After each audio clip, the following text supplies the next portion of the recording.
Super Supportive by Sleyca. Chapter 218. Power.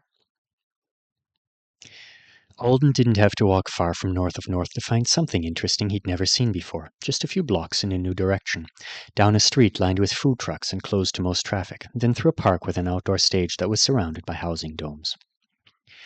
On the other side of the domes, he stood looking up through a high black fence at the apex version of a playground. Colorful lights outlined structures that could have been mistaken for unfinished high-rises at a quick glance. Alden ate piping hot fries while he watched people scale them. There was enough lighting, wrapping beams and shining through wide gaps in the walls of the three tall buildings for him to see what was going on. Avowed were running along tight ropes and ledges and swinging from bars far above the ground. Some popped out of jagged cracks or window-like openings to climb the interior before disappearing outside again. It reminded him both of the obstacle course and of instructor fragment scaffolding in MPE, but supersized, and without the absolute protection from death or injury. The fence was to keep kids out. They also had interface warnings telling Avowed that leaping the fence was not part of the challenge. Apex Tower's experience. Go around and pay for entry. Alden liked the idea of something like this a lot, but from what he could tell down here, the towers were above his ability level. He followed the fence around all the way to the gate. A woman with dark skin and a line of studs shaped like Artonan logograms in each ear was sitting in a folding chair beside it. She was wearing a Challenge Apex Towers hoodie. The left tower is the one that's supposed to be good for your average B or C brute climber, and you can use your spells and skills as long as they don't affect anyone else, she said when he asked about the difficulty. It's not like people with low foundation points can't go up at all, but you might get stuck on a lower floor or think it's not worth the entry fee. If you're fine with me looking around, then I'm fine with the entry fee. I just wanted to see what it's like. The price covers you for 24 hours at any of our locations. It's 10 extra if you want to film yourself with a personal drone. I'll skip that part. He paid 30 Argold, and she waved him through the gates. Yell for help if you get in a bind. We've got people stationed around all the towers, keeping an eye on climbers, but the yelling will get their attention faster. And welcome to Anesidora! You're one of us now. I'm telling every Globe I meet that. You're one of us. The serious way she said it made it sound odd to Alden, but he thanked her and headed in. Reaching the top of the left tower would be easy if standing on the roof was your only goal. There was an external staircase on one side that went all the way up, and it looked like it offered access to different floors along the way. Alden wanted more challenge than that, but only a little more. Hurting himself wasn't appealing, and neither was getting dirty after he'd showered. He decided to find something easy and interesting on the first floor and then leave the rest for another day. He dropped his duffel bag at the edge of a moat of foam blocks that encircled the base of the tower. A line of purses, backpacks, and shoes there told him it was the unofficial bag place. Alden wondered if the moat would save people who fell all the way from the top, or if it was intended more for those climbing the exterior walls around the lower floors. He walked around the tower until he found what he thought would be the simplest route to the interior. He walked a slack line across the moat and then pulled himself up through a diamond-shaped hole in a section of concrete wall. He crouched there in the opening. The edges were round and the fit was tight, so it wasn't the most comfortable observation spot. Below him, the floor was bathed in red light to indicate that stepping on it wasn't a valid strategy. He was supposed to use the not red parts of this long rectangular room to make it across and up through a door set in the ceiling several meters overhead. This was one of a few starting areas he could have chosen from on the first floor. He'd seen a woman using a climbing wall outside, but the grips on it had all been made to spin or retract as soon as they were touched. This room seemed more doable. There were rungs on the wall and ceiling, spaced too far apart to provide a pathway unless he really launched himself between them. Stuffed cylinders hung from chains overhead like jumbo punching bags, and a couple of metal barrels splattered with fluorescent green paint lay on their sides on the floor. Maybe I can barrel walk across the floor, then shimmy up that punching bag thing, stand on top of it, holding the chain, and then jump or swing to the door. It was a regular door with a round knob, like you'd see on the front of a house. That's fun. Kind of makes the room look upside down. Let's do it. Purposeless physical activity had its upsides. Alden remembered that as he leaped from the diamond-shaped window to a rung on the wall above the nearest barrel. If he wasn't training for combat assessment or woke above demon dreams, or out of fear that not training would leave him unprepared for future terrors, then he could spare a few brain cells for different things. Like noticing that this room had nice music. It had just shifted from pulsating EDM to a surprising, high-energy violin. Last year, he would have taken out his phone and added this to one of his Drown Out the Tinnitus playlists. He'd had over 100 lists, most created before he was 12, back when the ringing in his ears would sometimes carry his attention toward dark thoughts instead of being a mere annoyance. He'd kept them all, and listened to them, because, despite his half-a-lifelong collecting habit, he'd never developed strong opinions about the artistic worth of particular songs, or narrowed his tastes much. He liked what he liked, and he added it to the hoard. Reggae beside nature soundtracks, beside the gloomy wailing that a 10-year-old Alden had been very attached to for a few months. You just don't get it like I do, Aunt Connie. It's good. I need to get my old computer and get those back. He gripped the rung with one hand, feet flat against the wall, body rotated while he studied the barrel. It was going to roll when he hit it, so he'd have to have his weight centered well, his legs ready to move. He'd have been much more confident if he'd been using the self-mastery word chain tonight. But his body wasn't currently his assistant. It was only his body. Safety roll out of it if you do go down. He'd practiced falling with the parkour club, Bobby, and in gym. Falling was becoming one of his areas of expertise, he was sure. He aimed himself and sprang toward the barrel. A hollow sound rang out as he landed on it. It did roll, and he did start to fall, but then his feet moved along with it. His body corrected without overcorrecting, and he and the barrel rolled forward, balanced. Another upside. When he was just playing around for a few minutes, instead of thinking, my skill, my future, chaos, consequences, he could be a little more proud of himself. Being able to jump sideways off a wall and land on a barrel without wiping out would be small potatoes for many of the other avowed he could hear banging around outside and above him. But Alden didn't think he could have done this 10 months ago without making tons of attempts or having a whole lot of luck. Now it was only a minor victory, and he felt sure he could climb that stuffed cylinder on the chain. Just hug it and scoop myself up to the top. He walked on his barrel, rolling it toward the hanging cylinder that was closest to the door. He grabbed onto it confidently, not too worried about the unexpectedly slick surface, hugging it with his arms and positioning his feet so that he could... Shit, you expand? The object was rapidly swelling. Soon he wouldn't be hugging it, he'd be sliding down the surface. Swearing and hurrying with no strategy other than aggressive upward clambering, he got a hand on top of the cylinder just as holding on to the rest of it was becoming impossible. And then the other hand. He pulled himself up and grabbed the thick chain in case the obstacle tried anything else tricky. It was already swinging from his scramble up. He got it swinging some more until it practically carried him up the rung attached to the ceiling right beside the door. He grabbed the rung with both hands, grip solid. Ha! I win. He reached for the knob, turned it, and pulled. And pulled! He tried pushing, but no, that was wrong. He pulled some more, then thought about his grip strength and decided it was enough to dangle from the doorknob with both hands. Which it was, because he was pretty cool tonight. But no combination of yanking, shoving, and body weight was enough to make the stupid ceiling door budge. He hooked his legs through the rung to give his arms a break and hung upside down, examining the room again because he wanted there to be some clue to find, like getting through the door was a trick. It's not, is it? It's some boring strength thing for people with higher foundation points, or arms as thick as a milliards. He kept hoping otherwise, but he was getting uncomfortable up here, so he finally gave in and checked the internet, carefully avoiding spoilers for everything about the challenge towers except for the door. It was a strength thing. He closed the tab and frowned at his foe. You should see what I did to the last door that gave me trouble. Its knob is now a pancake at the bottom of the Pacific Ocean. If I can figure out how to kill you with my Aureate, I still win. Crushing the hinges would probably work. That spell was hard, but it was so effective. One cast on the center hinge, he decided. Some of the wood would blow out with it. If the hinges were what made the door impossible to open, then that should do it. Or if it was some mechanism he didn't know about on the other side, then he'd see through the hole and crush part of it, too. See, I win. It was a playground. You were allowed to make up your own games. Now, how do I get down without calling for help?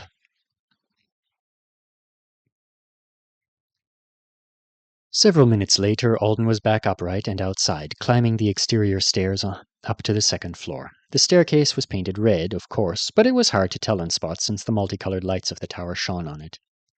There was no wall separating the second level from the stairs, so he could see that it was the start of a maze of human-shaped hamster tubes.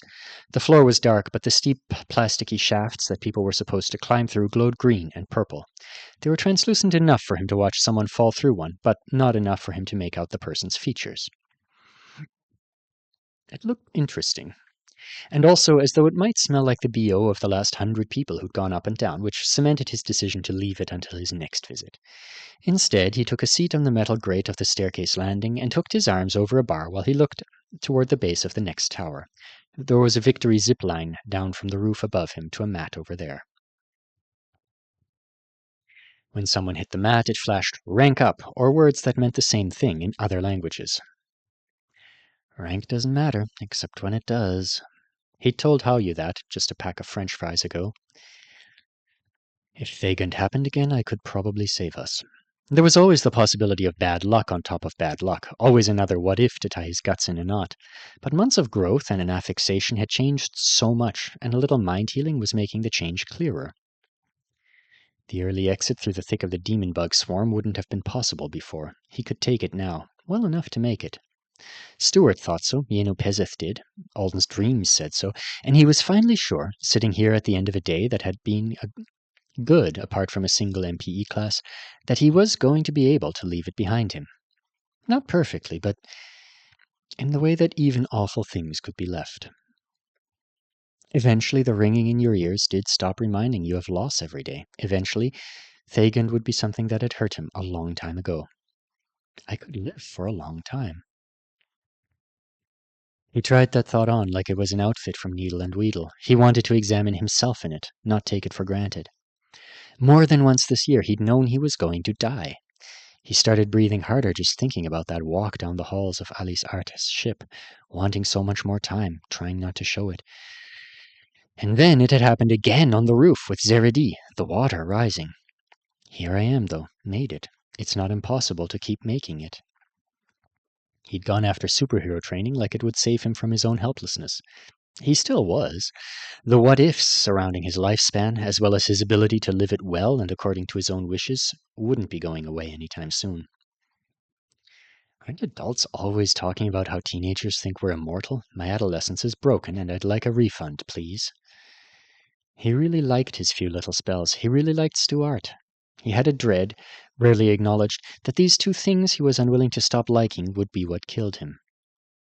Wish I was stupider so I couldn't see all the problems with this. There were so many. Maybe I do think I'm immortal, on a subconscious level that screws with my judgment. If he did navigate his choosing season wisely, if he lived and determined his own fate for a long time, some large issues were going to have to be addressed. Bearer of all burdens would keep growing. Alden could slow it down by fixing other skills and focusing on them instead. But he felt resistant to that idea at the moment. He doubted feelings of resistance were going to lessen as the time approached. Power. He was most likely going to have a lot of it. If he made it through at least a few more affixations. Definitely a lot of it by Earth standards, even if he did end up being someone who slowed down in the future. One day, if I use my full power openly, I will absolutely out myself as someone worth looking into. And from then on, my future will be determined by the whims of wizards and the politics of planets. If I can't use a power without laying waste to my life, what does that mean? It would still be his. Deciding how to handle gym classes and the fake profile were micro problems, as strange as it was to think of them that way. He didn't plan to get by saying, I don't know, the system's just weird with me, for the next year or more. But he probably could if he had to. The macro problems, the choosing season problems, were more about who he wanted to be farther in the future. And if he could get to those places on a rocket-powered bicycle that would upset billions of people if they saw him zooming along on it. Wanting to copy Hannah Elber to be a good person in the same way she was so simple. He could see that it had been, now. Not bad, just simple. The alternative ideas he'd had for himself back then had been simple too. Graduate with good grades. Go to college. Become the functional kind of grown-up he remembered his parents being. He knew they were idealized in his mind, but that was okay. Alden Thorne, doctor. Alden Thorne, fireman. Alden Thorne with the clean, welcoming house. It didn't have to be as big as Jeremy's, and the canned cinnamon rolls in the fridge, and some combination of friends and family around to feed them to. Maybe I'm still simple, he thought, as another avowed zipped down the line and landed on the rank-up mat, because all of that sounds pretty great. Better than it had before, even. Elementary school teacher. He'd try to be a cool one who took all the kids seriously without making them feel like they were problems just because they had problems. Or if I wanted a more superpowered job, what about neighborhood watcher for one of the family neighborhoods around here on Nessidora? It could be dull, like being a hall monitor for other avowed, or really stressful because the point of the watcher was to anticipate problems coming from other superhumans and get in front of them before they happened. And if you screwed up in one of the worst possible spots on the island. With my luck, a 40-year-old Marcia would move into my neighborhood. A stray swipe from her mutable haft would blow through the wall of her apartment and hit his shield, and when he shrugged it off, people would be like, "Wait a minute, what's that rabbit guy's rank again?" It's what I should be thinking, isn't it? One day, at some point, I can just take a hit from a strong S-rank Meister's weapon without worrying at all. He balked at it, not as much as he had when she'd shown him the view of Lindota stopping the wave and asking if he didn't believe he could do something like it one day, but a bit. Make yourself think about it. The rocket bike goes past Marcia eventually. It goes past much scarier S-ranks than her. You know it must, if you survive the ride. Power.